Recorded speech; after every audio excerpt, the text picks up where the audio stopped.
I knew something was off the moment we pulled into the gravel parking lot. A countryside anniversary surprise, Emily said. No phones allowed. No reception.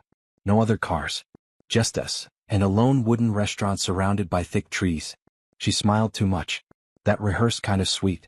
I tried to ignore the knots in my stomach. Maybe I was just being paranoid. Inside, the place smelled of aged wood and garlic. A soft tune played from a radio. The only waitress, a woman with tired eyes and chipped red nails, greeted us stiffly. Emily ordered wine before I could even sit. Halfway through the bread basket, Emily stood up to powder her nose. That's when it happened. The waitress returned, but instead of more water, she placed a folded napkin near my hand. She didn't look at me. Just whispered low enough I almost didn't catch it. Run. Use the back exit. Don't look back. I blinked. What? She was already gone. My heart dropped. Something in her voice wasn't playful. It was terrified. I glanced around. Empty restaurant. One exit behind the counter. A hallway near the restrooms. My pulse roared in my ears. I stood up slowly, slid my chair in, and walked casually toward the hallway. I found a rear door propped open with a crate. And I ran. Through gravel. Through woods. Not stopping until I hit asphalt. I turned around, and that's when I heard it. A sound I'll never forget. Glass shattering. A woman screaming. And then, silence. I didn't sleep that night. I sat in my truck on the edge of a gas station parking lot, staring at my wedding ring. My hands wouldn't stop shaking. My mind kept replaying that waitress's voice, the urgency in it, the panic. Why did she tell me to run? Why not call the police?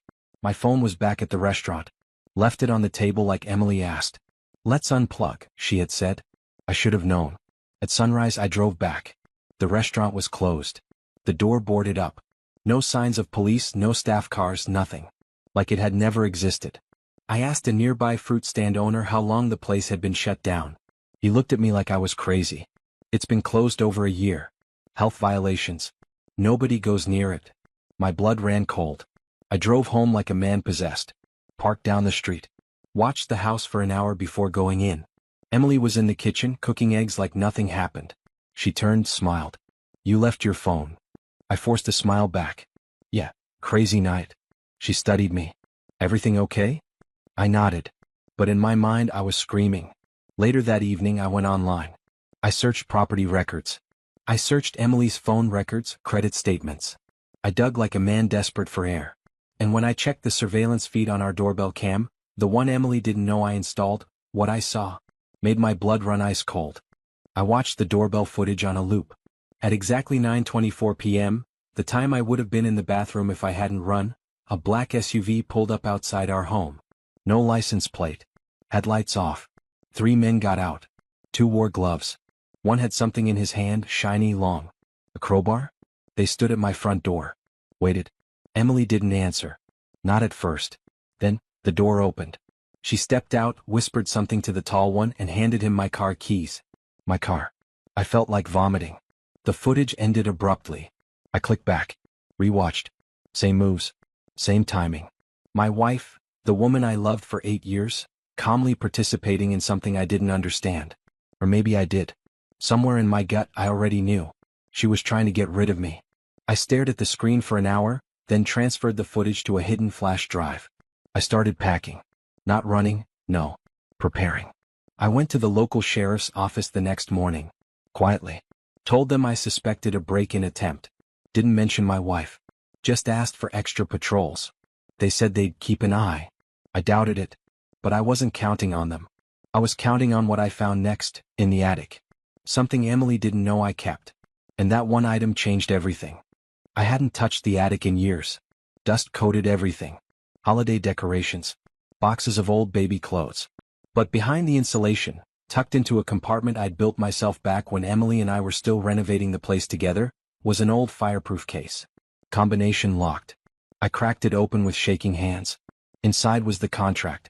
A signed document Emily made me shred after we first married, or so she thought. It proved I owned the property before our marriage. My parents left it to me. And the prenup? Also unsigned by her. She always said we didn't need it. We'll never be the type of couple who worries about money, she had whispered. Right. I also found a flash drive. The one I used to store old client files from my short time as a private investigator. I hadn't worked a case in years. But now, that part of me was wide awake again. I made a list. Step 1, surveillance. Step 2, bait. I installed a camera near the garage, another in the kitchen, and one inside the fake air freshener in our bedroom. Then I waited. Waited while Emily smiled sweetly each morning. Kissed my cheek. Cooked dinner. Watched her shows like nothing was wrong. But her phone habits changed. She whispered more. Smiled at texts. Until I finally caught the name. Aaron. The man she used to date. And when I saw what they planned next, I stopped breathing. It got worse. The texts between Emily and Aaron weren't just about meeting up. They were about me. About the money she wanted access to. About what I might do if I ever found out. About how hard it was to keep pretending every night. But then she wrote something that froze my blood. He's too smart to kill directly. But if something happened to the brakes again like last time? Again. They already tried once? My memory went sharp. Last winter. Emily had begged me to take her car on a snowy day. I crashed into a pole when the brakes failed. It never felt right. Mechanics blamed salt corrosion. Now it made sense. The second attempt was supposed to be our anniversary. But they didn't get the chance. I copied the messages, screenshots, recordings, and saved it all to a backup drive. Then I mailed one copy to my lawyer under the label Property and Divorce Materials. No details. Just insurance. And that's when the idea hit me. The kind of revenge you don't scream about. The kind that cuts deeper than betrayal ever could. She wanted to play with lives? Fine. I'd use truth like a scalpel. But first I had to bait the trap. And for that, I'd need her to feel comfortable, safe enough to gloat. So I smiled. And I told her, I'm planning a little surprise. The next morning I acted like nothing had changed. I brought her coffee. Kissed her on the cheek. Said I had a surprise planned for the weekend. Something remote, peaceful. Her eyes sparkled. Finally, she said, "You're really trying again." I smiled back. I am. Meanwhile, I bought 2 tickets to a mountain lodge she always wanted to visit. Then canceled one. I wasn't going. I arranged the suite under her name, but with a note to the hotel manager that the guest may be dangerous and to alert me if any unfamiliar men checked in under my card. Then I dropped a breadcrumb, told her I'd arrive a few hours after her due to work. You go ahead, unwind. I'll catch up. She fell for it. That Friday, I watched from across the hotel parking lot in my rental car. She checked in alone. Less than an hour later, a black SUV pulled in. Aaron stepped out, duffel bag in hand. I texted the hotel staff, confirm my suspicion? A minute later they replied. Yes. Room 214. They're inside. I waited 5 more hours. Then I walked to reception, requested the desk clerk to give her a note from me and left. Read. Smile. You're on camera. And I'm already home with your attorney? I didn't return home that night. I went to my sister's. She's the only one who ever told me, that woman doesn't look at you like someone she loves. She looks at you like a plan. I didn't want to believe it then. Now I couldn't ignore it. By the next morning, I had screenshots from the lodge's hallway cameras. I had timestamps of Aaron entering. Proof they signed the minibar receipt together. Everything I needed, from 2 states away. I emailed her lawyer before she even got home. When she walked through the front door on Sunday evening, I was already gone. My side of the closet was empty. The framed wedding photos, gone. The only thing I left was a red envelope on the kitchen counter. Inside, a printed copy of the hotel receipts, a USB with the camera footage, my signed divorce papers, and a post-it note that read, "This time I'm the one who left early." I blocked her number. Sent a formal letter to her mother's house stating I no longer consented to contact, and I wasn't paying the remainder of her car loan. It wasn't just revenge. It was freedom. But there was one final thing I had to do, for myself and for the waitress who saved my life.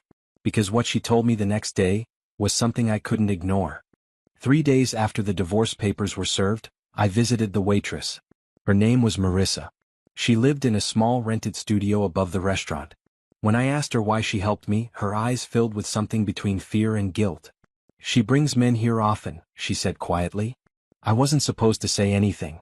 But when I saw how you looked at her, like she was your whole world, I just couldn't let her do it again. I thanked her. And I meant it. She didn't just save me from betrayal. She gave me my life back. And I didn't waste it. Over the next few months, I quietly built something new without her. I bought a smaller apartment. Paid off my car. Learned to cook. Got promoted. Meanwhile, her life imploded. Her soulmate Aaron? He ghosted her 2 weeks after I left. She tried crawling back. Messages. Emails. Even sent a bouquet to my office. But I never responded. Not until I saw her standing outside my apartment one rainy evening. Soaked, mascara running, voice trembling.